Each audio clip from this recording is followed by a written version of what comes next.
Hello and welcome back to Faster and Louder.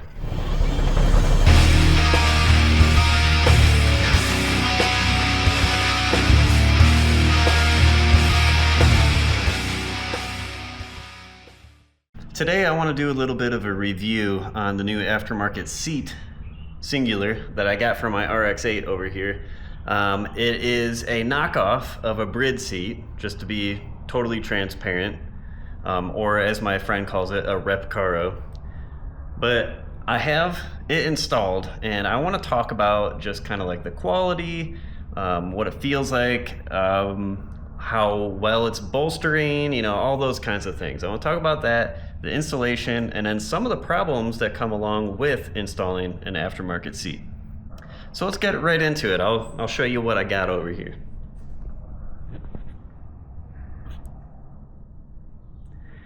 So as you can see, we have a Brid Lomax knockoff here. This is one of those places on eBay that sells them for about $500, something like that. It does not come with a mount, a proper mount for the RX8, so I had to get that separately. That's a planted mount. But I got this seat, and overall, I'm actually pretty happy with it. But let's take a closer look. Getting down here and kind of like looking at some of the hardware, I guess you could say, or like the actual like structure of it, like everything is really solid, and I didn't notice anything strange when it comes to like build quality or anything like that. Let me try to get you some extra light here.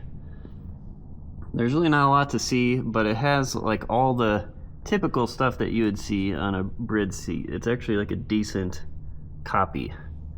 The planted mount is very sturdy and actually almost seems over-engineered a little bit. Just the bracket itself weighs like 6 pounds, which is pretty much like a third of the weight of the seat itself, which is, I think, a little bit insane. I will say that the quality of the sliders leaves a little bit to be desired. I think that's kind of one of those areas where they cheap out a little bit. I had to put some washers in between the seat and the actual mount to give it enough room to move freely on one side, so that was a frustrating little bit. This took a long time to get fully sorted out and in the car. I want to say it took something like 6 hours or something ridiculous, but I got it all in here, used good quality stuff. That's another thing. If you want to have good quality hardware for these seats, you're gonna have to go out and buy it. I'm just saying it straight up. Like, go get the best like strength hardware that you can get at like a local Ace Hardware or something like that. That's what I did. But you're also gonna keep in mind certain things, like if you're using the hardware on a slider, like it has to be a short enough bolt head that everything can still move without running into the hardware. So thankfully I noticed that ahead of time. Didn't have to mess with that too much. But same thing goes for the washers. You want washers that are high quality stuff. Like, you don't want your hardware stripping out like in the middle of a 1G plus turn, and then you're flopping around in the middle of a turn. That would not be good. So make sure you get good hardware. So now that I'm sitting here in the seat, I kind of want to just talk about how it fits. So just for context, I am 5'11" and I weigh about 185.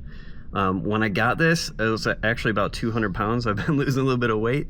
Pat myself on the back. But when I got it, it was very, very firm. And I was probably at the utmost extent of how heavy you should be in one of these seats, or how big you should be in one of these seats. They're not made for chonky American boys. So I fit pretty firmly. The side bolstering here is like right at my sides. I'm pretty tucked in here. So it does a good job. I haven't like taken it to the mountains just yet, but like it's very obvious that it's gonna hold me better than the factory seats. So same thing for the sides. There's like a hip bolster right here.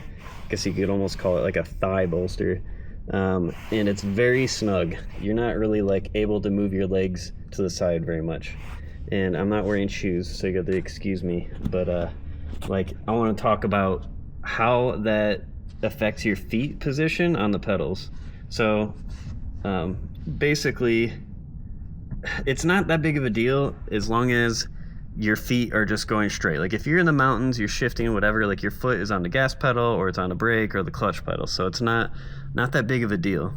The problem comes from just like cruising on the highway. You want to put your legs out to the side, and that bolster on the side kind of prevents you from putting your legs over too much. So it is somewhat of a comfort issue. I feel like if you're smaller, like you're a smaller dude or girl, and you're like, 140, 150 pounds, it probably doesn't affect you that much because you have more room to kind of like spread your legs out a little bit.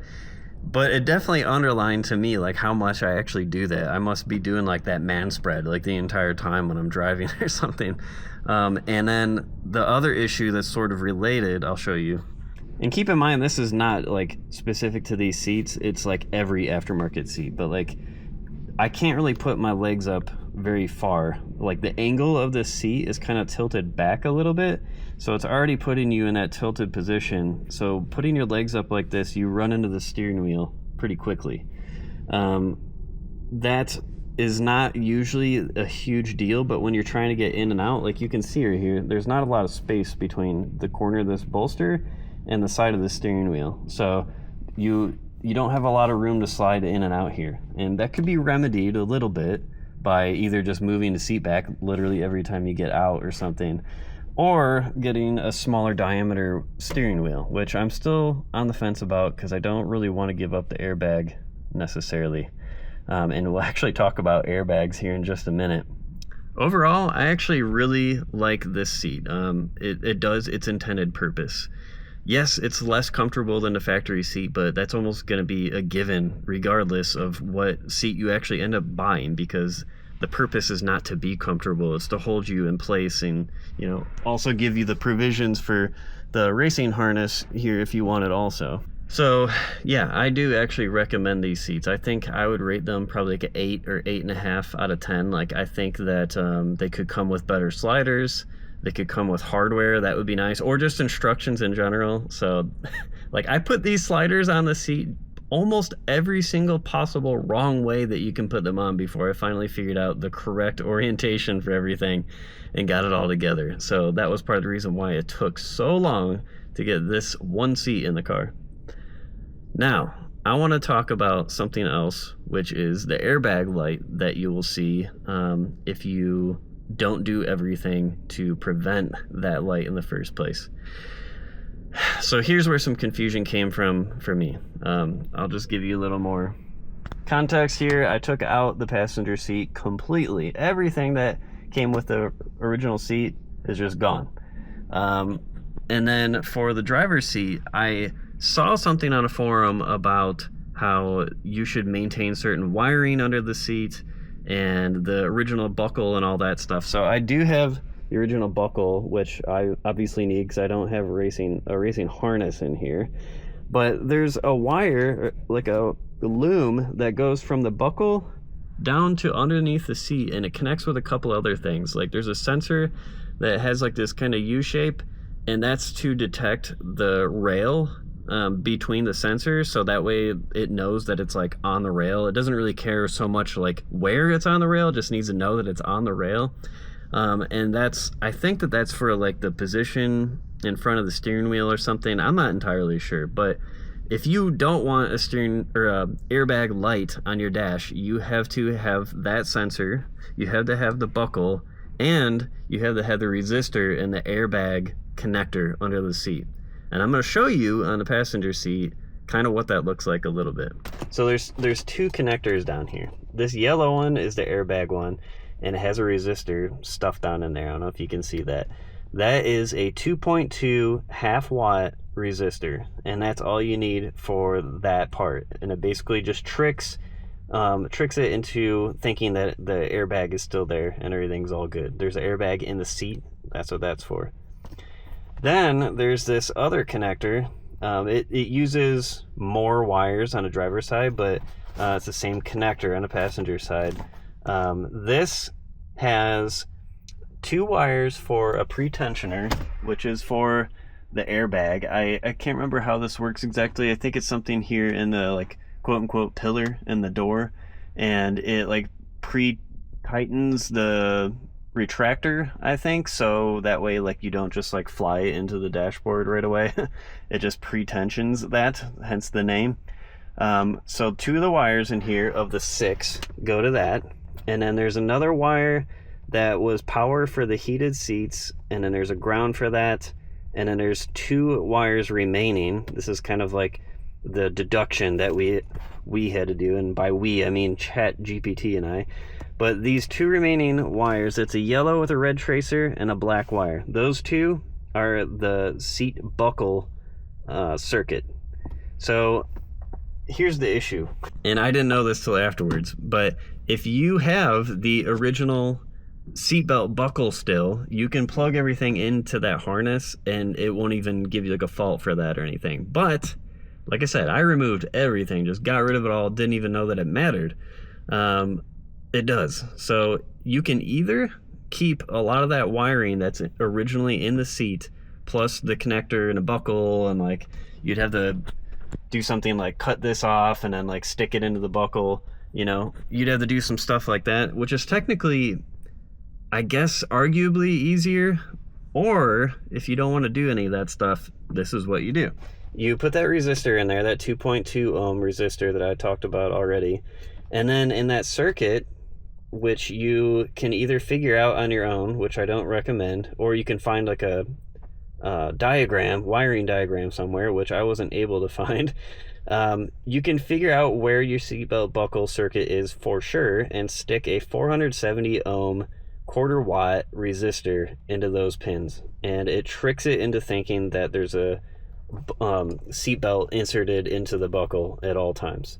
The reason I say don't try to poke around is because you can poke that seatbelt tensioner thing, and like I got lucky and it only just tripped the relay. I could hear the relay going, but it didn't actually do anything, thank God. But it can cause some serious issues, and it can give you like a permanent airbag fault for that. So like resetting your battery and all that would not change that. So be very careful. You could, I don't know if you could get injured or not from that, but like I just really wouldn't risk it if I were you.